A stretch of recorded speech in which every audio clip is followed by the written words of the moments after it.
guys, and welcome back to my channel.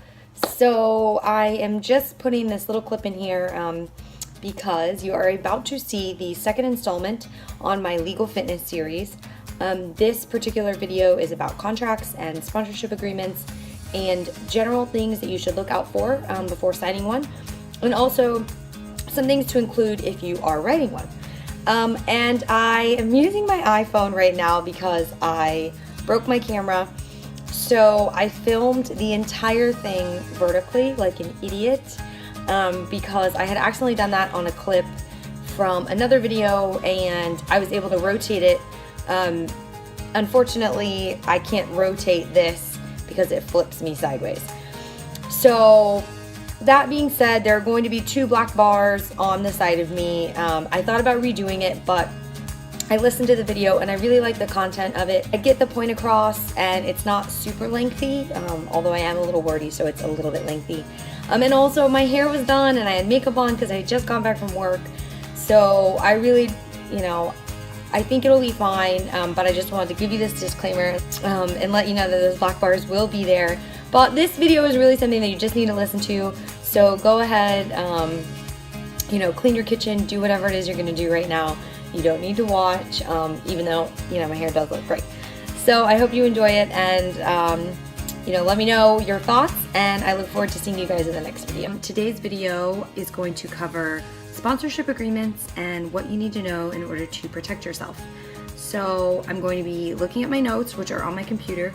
I'm filming this from my desk here in my home office, so it's a little bit different than the last video, and I look a little more professional. I just got home from work, so I figured I'd go ahead and film this before I change into my grungy gym self.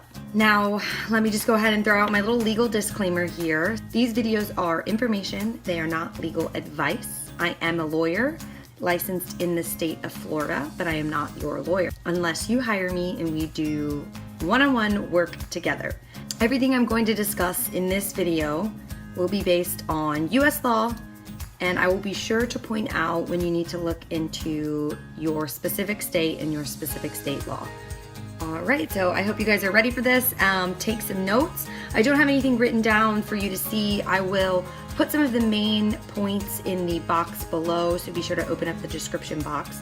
And as always, if you have further questions, are interested in having me review something for you, or want to work one-on-one, go ahead and shoot me an email, which will also be down in the description box. So episode 2, sponsored athletes. Now I know that is all the rage right now. Everybody's goal is to get sponsored because sponsorships offer money, supplements, they cover travel expenses for different fitness expos and things of that nature.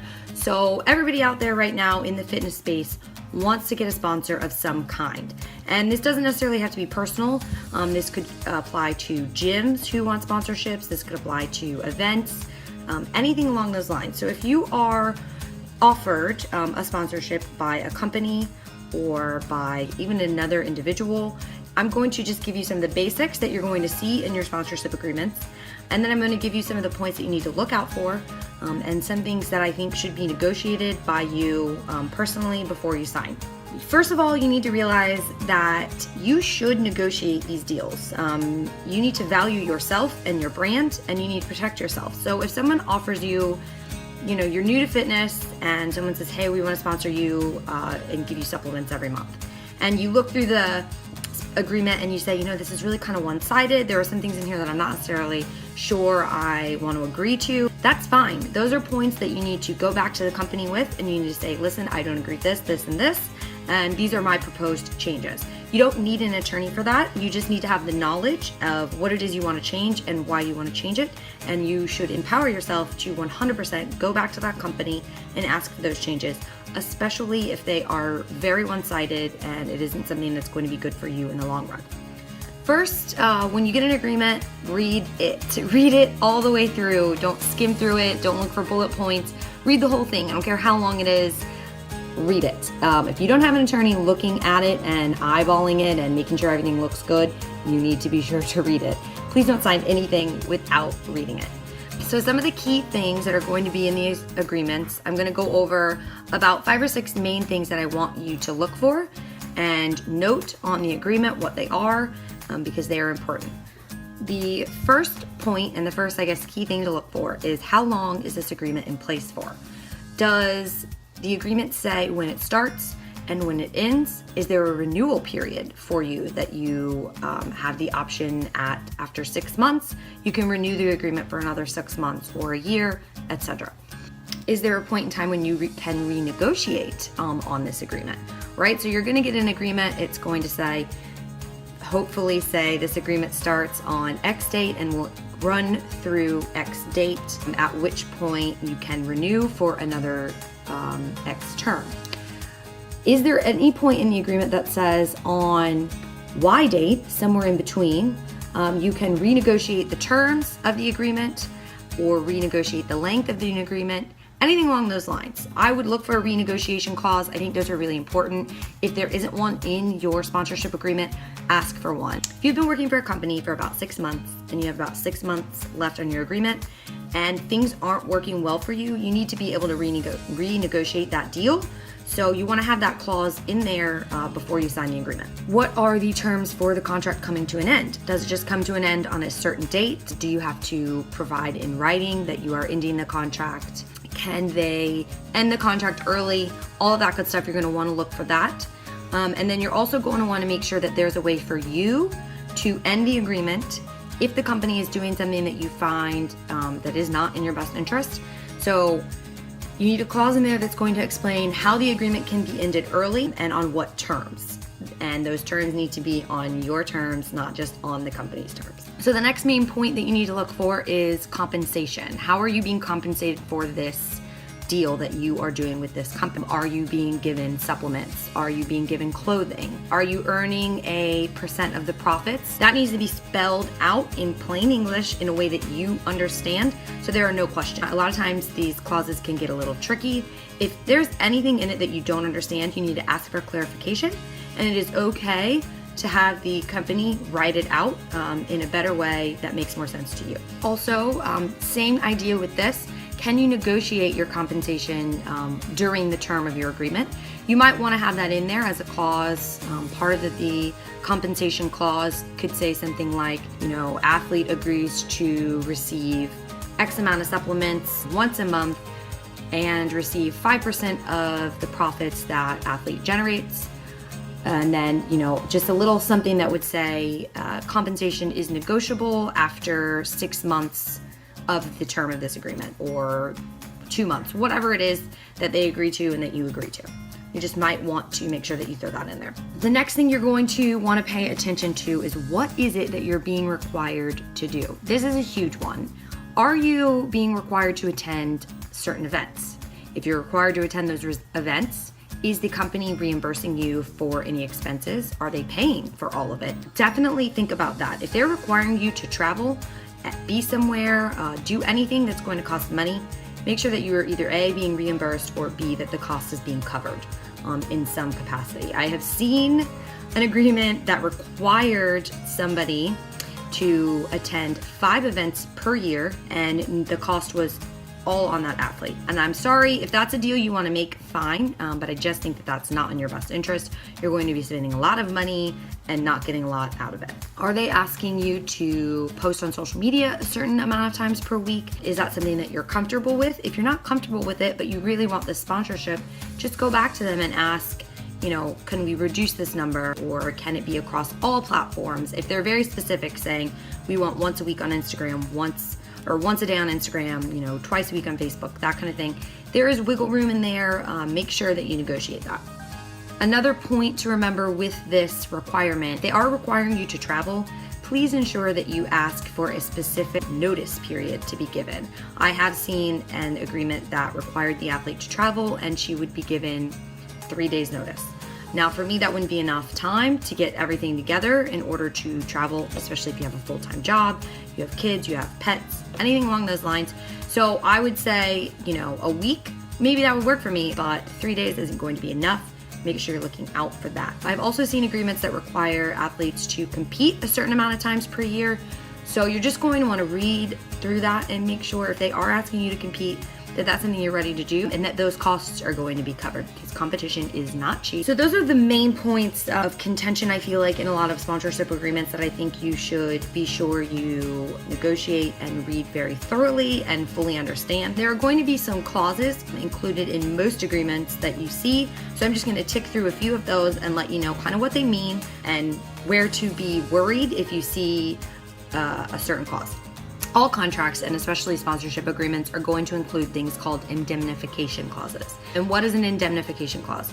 Basically, what you would be doing by signing that agreement with that clause in there is stating that you are not going to hold the company or whoever your sponsor is responsible for anything that is for you getting hurt at an event or anything negative essentially happening to you due to the sponsorship. Right, so there are certain instances where an indemnification clause will hold up in court, and we won't get into that now. But basically, it just means that you're willing to take the blame for something happening as a result of your sponsor. You know, because of that, you're not going to sue your sponsor, and other people aren't going to be allowed to sue your sponsor. That could mean that other people are allowed to sue you. It could get, in so few words, it could get pretty sticky. So make sure you read through the indemnification clause. If you have questions on those, I would definitely recommend asking an attorney to kind of explain them, because they can be very in-depth. They can also just be a few sentences. So it can really change things just depending on the company and how familiar they are with indemnification clauses. A lot of times I've seen these agreements, it doesn't look like an attorney has drafted them at all. So you might get lucky in that respect.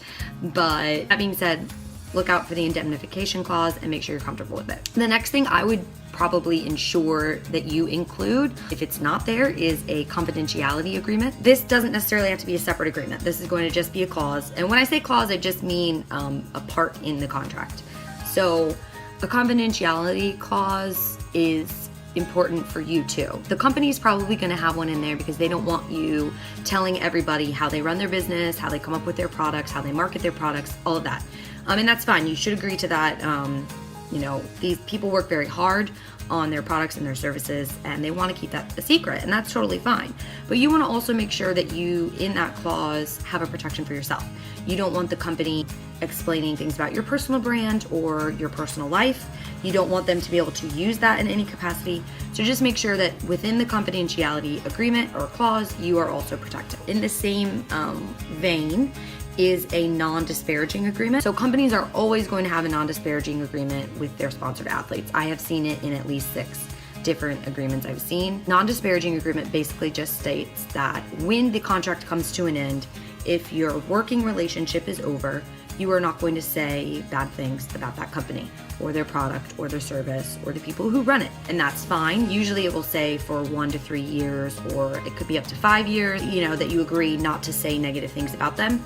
But one particular agreement I saw did not have anything for what the company would say about the athlete. And that's a huge red flag for me. I have seen many that have it on both sides, where the company agrees not to say anything negative about the athlete, and the athlete agrees not to say or publish anything negative about the company. You just want to make sure that you have that protection for yourself.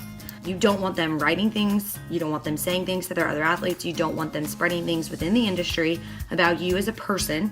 So a non-disparaging agreement or clause, is going to be very important, and it's important that it's in there for you. Another important thing to consider is the right to use clause. Right to use or ownership clauses, those are also very common. Nothing to be worried about. The company is going to want to make sure that they have the right to use your image and associate it with their brand. That's fine. Just make sure that when the agreement's over, they no longer have the right to use your picture. So if you see your photo on something that they're doing and you don't have a sponsorship agreement with them anymore, that's illegal, and they shouldn't be doing that unless they get your permission. So make sure that the clause is written so that the right to use is no longer available to them upon the completion of this agreement. Also, with that, if the company is using your image in a manner that reflects poorly on your personal brand, make sure that you have something in the contract and in that particular section of the contract that addresses how you will handle that. If they're doing something with your picture that you don't approve of, you should and can have every right to ask them to take it down or to change it or whatever. But that needs to be written in there. If you want to just say, if I don't agree with the way my photo or name and likeness is being used, I will request in writing that the photo get taken down, and company A agrees to remove said photo within 24 hours of being given that notice. Something along those lines. Arbitration clauses, those are things that you're going to see in every single agreement. They're fine, don't worry about them. Similar to indemnification clauses, they can vary. They will either be 2 or 3 sentences, they can be 2 or 3 pages. Arbitration is basically you agreeing to arbitrate over a discrepancy or a disagreement rather than go to court. Of course, most arbitration clauses are going to reserve, you have the right to take certain things to court, but if there is a disagreement over the actual contract that you are signing, over the actual agreement between you and the company for your sponsorship, you're going to arbitrate that rather than go to court for that. And that's fine. If you have specific questions about the arbitration agreement, ask an attorney, have someone review it for you to give you a better idea of what it is you're signing. You're going to want to check for a choice of law provision in those arbitration agreements. So if you're working with a company that's out of California and you live here in Florida, are you willing to travel to California to arbitrate a disagreement? Are you willing to be held accountable for California laws, even though you're a person here in the state of Florida? Just those kinds of things. Make sure you look out for that. Most of the time, these aren't super one-sided clauses, but just make sure that you're comfortable with the rules and what's being stated in that clause. So the next clause that probably is going to be, the next thing that I would worry about or look for is going to be a non-compete. Non-competes are actually legal in California from what I've seen, but they're not illegal in other states. So if you're in California and you're working with a California company and they ask you to sign a non-compete, from my understanding, that is illegal. That's probably not a good idea. Don't sign on to it or work with that company. But everywhere else, they're kind of handled differently. Each state handles them very differently. I know in Florida, the law is pretty liberal on non-competes. It favors the company, not necessarily the person. So a non-compete basically just means that you agree not to work with a competitor of that company. You agree not to, when you leave, you agree not to steal information and clients, which in a sponsorship agreement, you're not necessarily going to have clients. You're not going to do anything after this agreement that's going to harm the company. Generally, they will put a term or a time limit on the non-compete. So it'll say, athlete agrees to not work with any competitor 5 years after the end of our working relationship. Certain states are going to look at that and say 5 years is way too long. Some states agree and say that's fine. So that is definitely something when you do come across a non-compete where you're going to want to hire a local attorney and have them review it and make sure that it is in accordance with that state's law. So finally, there are a couple things to think about as far as any of the negotiations or the talks you've had with this company. Have you had any outside conversations that were just done, over the phone, in person, at an event, something like that? Oral contracts exist. So if you and the company agree to something orally and later they come back at you and say, no, we never said that, that is something that you're going to want to negotiate. But I guess my best advice would be just to get everything in writing. So after you have a conversation with somebody, send off an email that says, just to confirm our conversation from X date, yada, yada, yada. Get it in writing so that you have something to say, listen, we did have this conversation and here it is, here's my recap of it. Any conversations that you've had with certain terms that you think need to be added into the agreement, get them added, get it in writing, have them added to the agreement. I don't think it's going to be, a huge contentious point. If it's something like the compensation and they're not willing to budge on it, then maybe you should rethink wanting to take the sponsorship. But that's just my opinion on that. If you sign your sponsorship agreement and then all these things come up and you say, wait a second, I want this and this and this, and the company agrees to it orally, but they didn't put it in writing, they have absolutely no obligation to do those things for you unless you take them to court and prove that an oral contract was formed and all of that stuff, but it's going to cost tons of money. You're going to have to hire an attorney and litigation and years on the road, and So those are things that are probably never going to happen. So just be weary of that and make sure you get everything in writing. That is basically it. Those are just some contract basics that you may see in a sponsored athlete agreement that you are given. Generally, anything can be considered a contract, oral or otherwise. I mean, you could write something down on a napkin with somebody. If you both sign it, that can be considered a contract. Laws are going to vary based on the state you're in. There's going to be a lot of variances with stuff like this across the nation. So if you have specific questions and you're in a different state than Florida, please reach out to an attorney. But that is going to be it. So I hope this helped you. If you are in Florida and you have an agreement that you want reviewed, shoot me an email. As always, comment below if you have questions. And thank you guys so much for watching. I hope this helped somebody out there. I know that this doesn't necessarily help entrepreneurs in the fitness space, but at the same time, if you're growing your company and you want to bring on athletes, these are also things that you're going to need to think about. So I hope you guys enjoyed it, and I will see you in the next video. Thank you.